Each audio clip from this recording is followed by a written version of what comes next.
Are you new to wildlife photography? Well, today in this video, I'm going to show you guys what the top 5 things are that I believe you need if you are brand new to this before you go out and spend money on unnecessary items.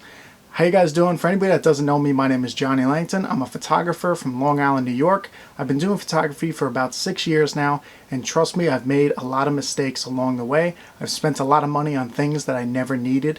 So in this video today, I'm going to show you guys the top 5 items that you'll definitely need if you are new to nature and wildlife photography.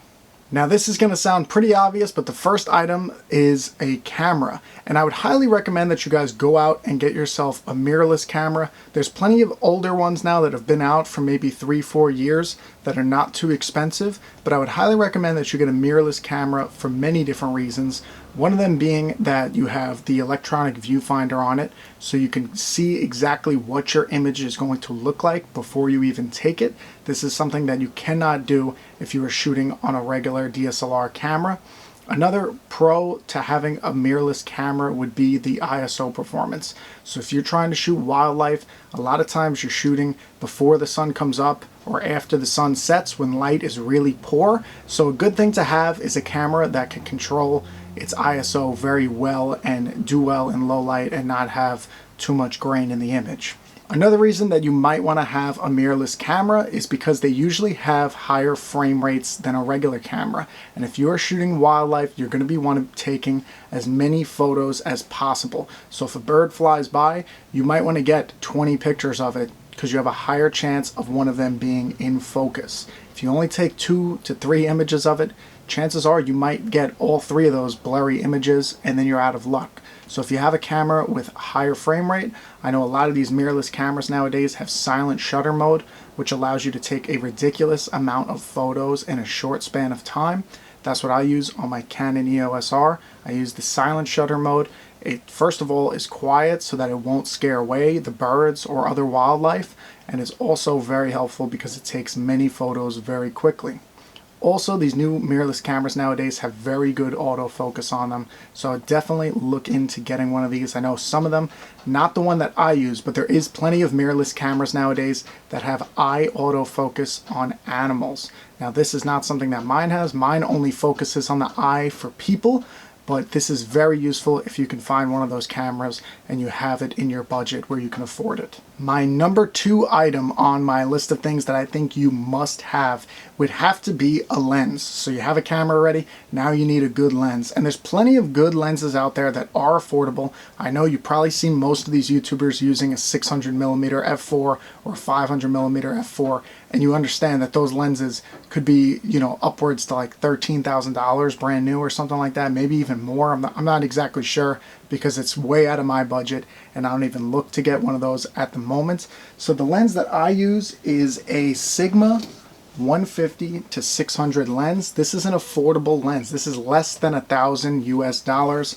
and it is very, very good for taking wildlife photos. I would highly recommend that anybody who is new to this would check out this lens right here. It has a maximum aperture of 6.3 when you're at 600mm, which isn't the lowest, but don't get me wrong, if you're shooting and there's good light, or if you have a mirrorless camera, like I said, that has good ISO performance, that 6.3 will be more than enough for you.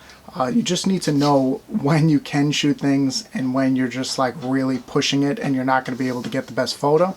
But this Sigma 150 to 600, I've had it now for a couple months, and I'll show you guys some of the pictures on the screen here that I was able to get with it. They are absolutely, mind-blowing to me. I'm very happy with how they come out. Now the only thing that I will say is when it comes to buying a wildlife photography lens, that you would have at least a 400mm lens. Anything lower than that, you're not going to be getting enough zoom on it. If you're trying to photograph birds in particular, you definitely will not have enough zoom if you are less than 400 because you need to get close to your subject. If you're at a 270 to 200 lens, you need to get very, very close to these birds in order to get a good picture of them. And by the time you get that close to them, you would have probably scared them off already. So I would highly recommend that you get minimum 400mm lens. I would highly recommend that you go all the way up to 600, but I understand that, some of these lenses are out of people's budgets and they want to go with something cheaper, but I would highly recommend that you get yourself a good lens that'll last you a lifetime. And if you're using a zoom lens, I would highly recommend that you don't put a teleconverter on it. This was a mistake I was making for a while. I was using a 70 to 200 lens with a 2x teleconverter on it, making it a 400, and I thought that what I was doing was smart. But it turns out there was just too many moving parts on my camera, and in order to get a really sharp, good photo every single time was very difficult. So I was better off just buying the Sigma lens. It's less than $1,000, and it treated me very well since then. Now the next thing on this list here, number 3, is something that a lot of people don't think of when they're brand new to photography. They're always focused on having the best camera, the best lens, and all the other types of equipment like that that are fun to buy. And this is not a very fun purchase to make. I know a lot of people, unless you're like a real photography geek, you don't get excited about these things.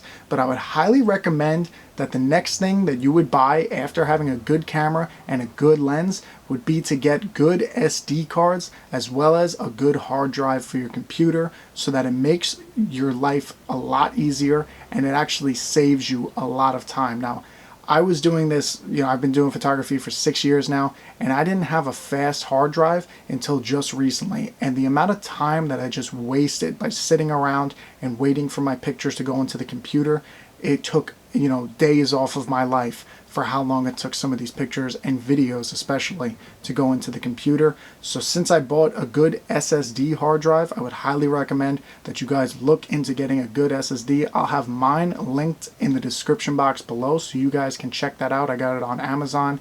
It was only about, I don't know if it was $200 or something along those lines, but I'll have it linked down below so you guys can check that out. It is a very fast 1 terabyte hard drive and it does the trick very well.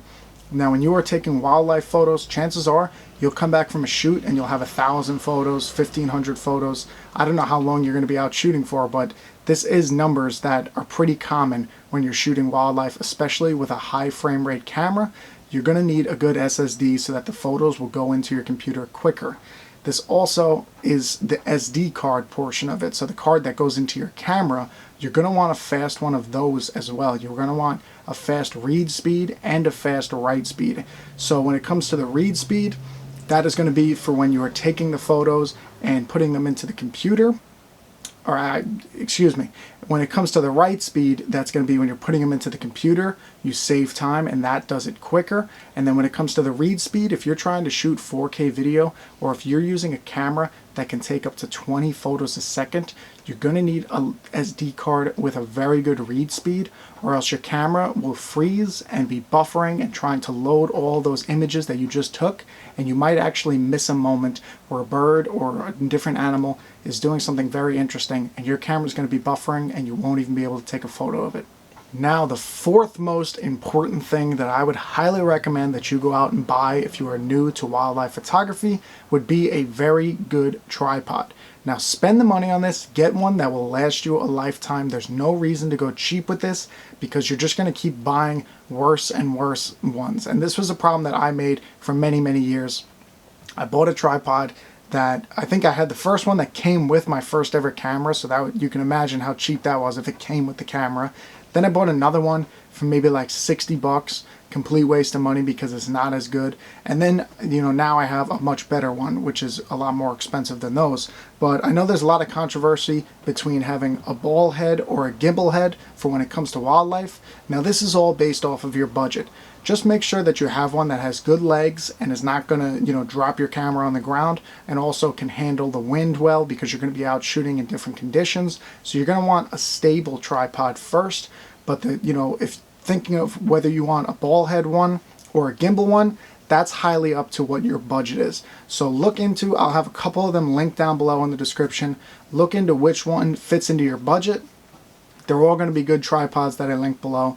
But you're also, if you're doing wildlife, you're going to want one that gets low to the ground, because a lot of times if you're shooting birds, you want to be at eye level with them, and if they're eating in the water or doing something like that, instead of having to lean over or having to dig your tripod legs into the sand if you're at the beach or something like that, just buy a tripod that allows you to go as low to the ground as possible. If it goes less than a foot to the ground, that is very good. I know a lot of these tripods, it's hard to find one that does that, but I'll have a couple linked down below so that you guys can check those out.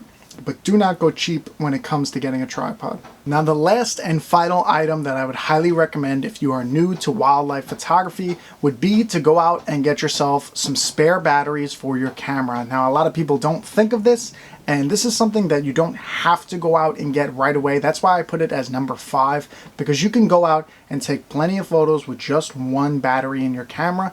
But I would like to recommend that you get more than one, because when you are shooting in cold weather, your battery will go down much quicker than if you're not shooting in cold weather. And a lot of times when you're shooting wildlife, you like to be out for a couple hours, so you're going to need some spare batteries with that, as well as if you're shooting video. Now, I don't shoot video very often, so for me, if I have 2 batteries and I go out to shoot wildlife, that's more than enough for me.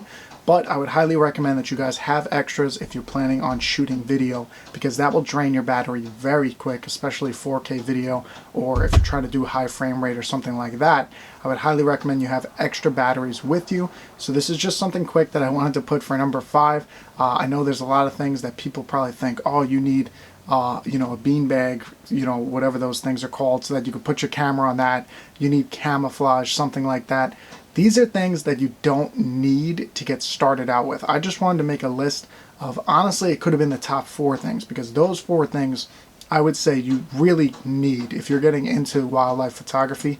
This 5th one, not so much. And anything else that people are going to leave in the comments and stuff like that, those are not things that are completely necessary when you're brand new to wildlife photography. You don't need to be decked out in camouflage to get good photos. All you need is a good camera, a good lens, and you need to go out there and have fun. Maybe it'll take you a little bit longer to get a good photo if you don't have camouflage or, something like that. But just have fun with it. That's all that matters when you're going out to take pictures. It's not about, having the best gear or spending the most money or getting the best picture. It's just about going out, being in nature, and taking great photos and having a fun time by yourself. That's all it is. It's, you don't need to be comparing yourselves to others. Just get what you're happy with.